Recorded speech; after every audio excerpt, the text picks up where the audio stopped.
ini. Hal-hal demikian memang tidak melanggar undang-undang karena prosedurnya sudah dilakukan semua. Tapi kan ada semacam rekayasa, intervensi dengan berbagai macam kewenangan kekuasaan. Disitulah yang kemudian tidak tersentuh oleh hukum. Kan itu faktanya gitu. Kalau Bapak Presiden Prabowo sadar, Luhut kok gak sadar? Ya apalah. Maka pertanyaannya, apa kepentingan Emmanuel Ebenezer bertemu dengan Habib Rizik? Masa cari lowongan kerja? Kan nggak mungkin.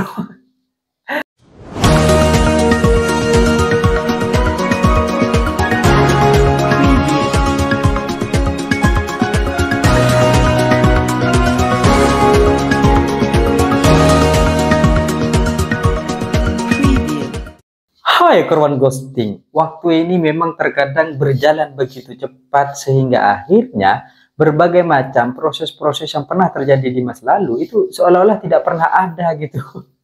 Seolah-olah hal itu gak pernah ada sehingga hari ini kita gak pernah malu tentang berbagai macam kejadian-kejadian masa lalu itu. Orang-orang yang dulu mengatakan bahwa kita jelek gitu, kekasih kita ini buruk-buruk rupa lah gitu. Tapi di masa depan dia malah puja-puji. Oh, ternyata kamu cantik. Ini gimana maksudnya nih? Motif apa? Kenapa dia dulu bilang jelek? Dan hal ini sama dengan berbagai macam kejadian-kejadian pasca Lebaran Idul Fitri, di mana ada berbagai macam silaturahmi antara tokoh-tokoh pejabat-pejabat yang terjadi. Salah satunya adalah ketika ramai dibicarakan terkait dengan silaturahmi di Petamburan, yaitu Wakil Menteri Ketenagakerjaan Emmanuel Ebenezer yang dulu pernah sebagai Ketua Joman Jokowi Mania dan kemudian hari ini setelah Pilpres 2024 ya dirinya mendirikan diri sebagai Prabowo Mania, kemudian gagal dari legislatif akhirnya masuk sebagai menteri yaitu Wakil Menteri Ketenagakerjaan. Emmanuel Ebenezer mendatangi Petamburan untuk bersilaturahmi dengan tokoh besar yaitu Habib Rizik. Wah, ini bagus gitu untuk persatuan dan kesatuan. Memang kita tidak jarang melihat bagaimana kemudian perbedaan-perbedaan masa lalu akhirnya dihilangkan dan dimusnahkan seolah tidak pernah terjadi apa-apa, kemudian di masa depan bertemu karena satu kepentingan tertentu. Maka pertanyaannya, apa kepentingan Emmanuel Ebenezer bertemu dengan Habib Rizik? Masa cari lowongan kerja? Kan nggak mungkin. Ini kan nggak mungkin gitu kan. Dan dari berbagai macam proses-proses yang kemudian terjadi, silaturahmi yang kemudian dilaksanakan gitu, Emmanuel Ebenezer memberikan berbagai macam pernyataan yang cukup menarik. Satu, bahwa narasi tentang radikal itu nggak ada gitu di Petamburan, di Habib Rizik nggak ada. Beliau ini patriotik, satu itu. Yang kedua, beliau ini tokoh besar. Jadi ya ini suatu hal yang baik gitu. Dua, tokoh besar. Yang ketiga, Petamburan yang dulu kita kenal sebagai tempat teroris, ini enggak gitu. Ini adalah tempat persatuan dan kesatuan. Tiga hal yang kemudian disampaikan oleh Emmanuel Ebenezer seolah-olah tidak pernah terjadi berbagai macam peristiwa-peristiwa masa lalu yang hampir pada saat itu menyeret Habib Rizik kepada penjara, bahkan sampai masuk gitu. Atau peristiwa-peristiwa lainnya gitu.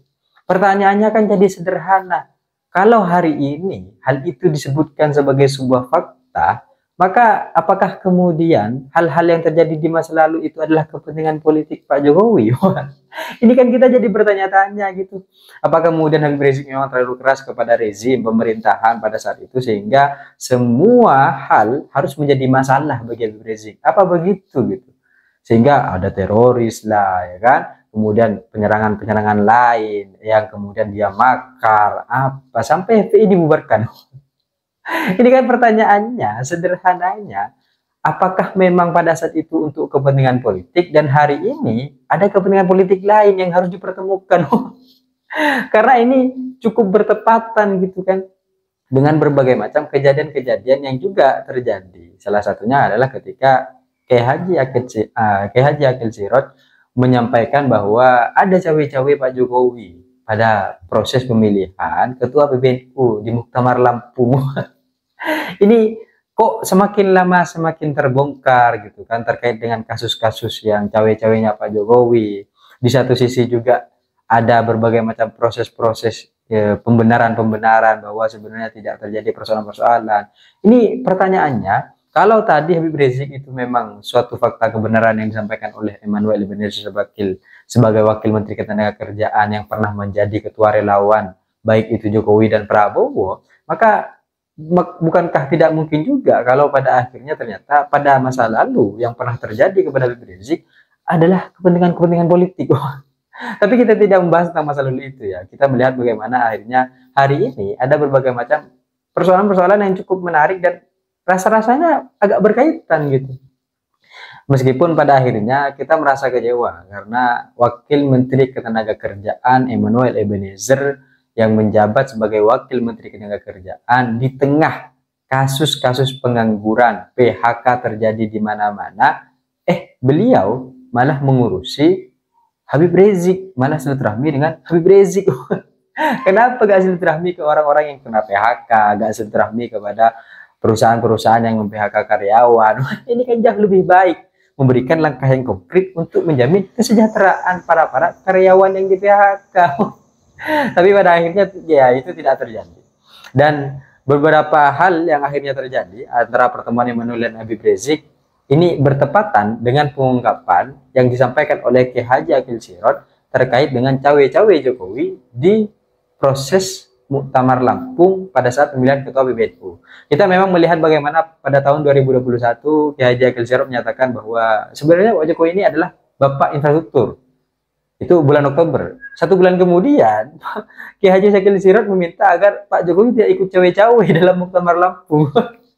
Ini memang sebenarnya ada apa? Apakah ada persoalan dan ada masalah gitu kan? Meskipun akhirnya Luhut berada di posisi terdepan, di garda terdepan, kita tidak tahu persoalan apa yang sedang terjadi sampai akhirnya Bapak Luhut mengatakan bahwa dan memasang badan bahwa Pak Jokowi ini selama 10 tahun tidak pernah melanggar konstitusi. Jadi janganlah ngomong yang aneh-aneh. Janganlah ngomong yang sembarangan. Kita jadi repot gitu kan. Ini kok bisa tiba-tiba Pak Jokowi tidak pernah melanggar konstitusi? Ada apa? Apakah setelah Lebaran akan ada kasus sehingga kemudian ini perlu dibentengi? Kita kan jadi bertanya-tanya tentang berbagai macam proses-proses ini gitu. Tapi satu yang kemudian terlihat dari hal ini adalah tentang bagaimana kemudian semuanya membentengi tentang Jokowi. Kalau Pak Luhut bilang bahwa selama 10 tahun Pak Jokowi tidak melanggar konstitusi, ya mungkin secara hukum enggak gitu. Kalau melanggar, ya dia sudah ditangkap hari ini gitu kan. Kan itu harusnya gitu kan. Tapi itu kan tidak terjadi. Jadi benar saja sebenarnya ucapan yang disampaikan oleh Bapak Luhut ini. Gak salah, benar gitu.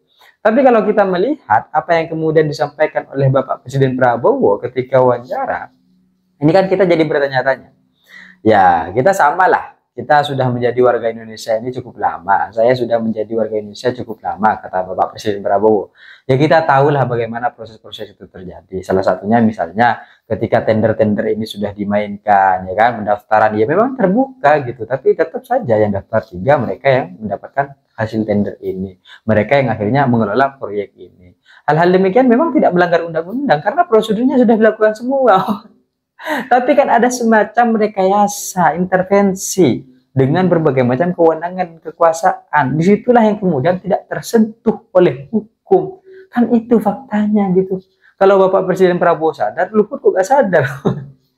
Ya apalah, maklum beliau orang kuat kan. Jadi ya biasa-biasa saja lah. Tapi enggak.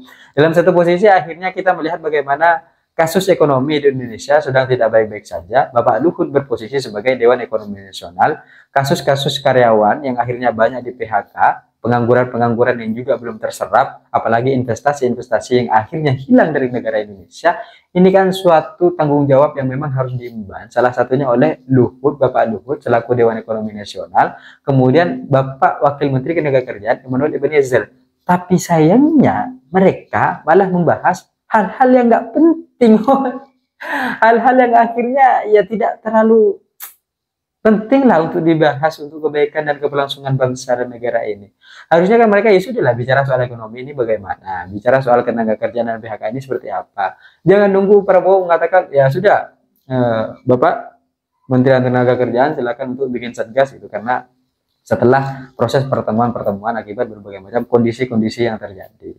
Dan hal-hal ini akhirnya menjadi satu keterkaitan kenapa Kenapa? Kenapa ketika ada isu tentang cawe-cawe, kenapa kemudian semuanya harus membentengi Bapak Presiden Jokowi?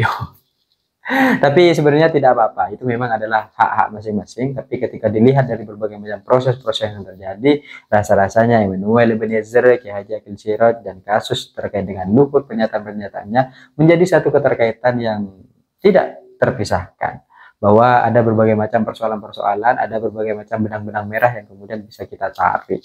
Tapi apapun itu, kita terus berharap bahwa ekonomi kita akan terus membaik meskipun masih terkontang-kanting ya. Tapi kita juga berharap ini akan baik, dan PHK-PHK kita yang sudah terjadi di mana-mana akibat berbagai macam proses-proses yang terjadi dari kebijakan-kebijakan baik itu efisiensi hingga kebijakan-kebijakan lain yang membuat para investor tidak mau untuk berinvestasi di Indonesia, sehingga lapangan-lapangan pekerjaan ini tidak bisa diserap, dan semakin tahun semakin lama semakin bertambahlah jumlah pengangguran itu.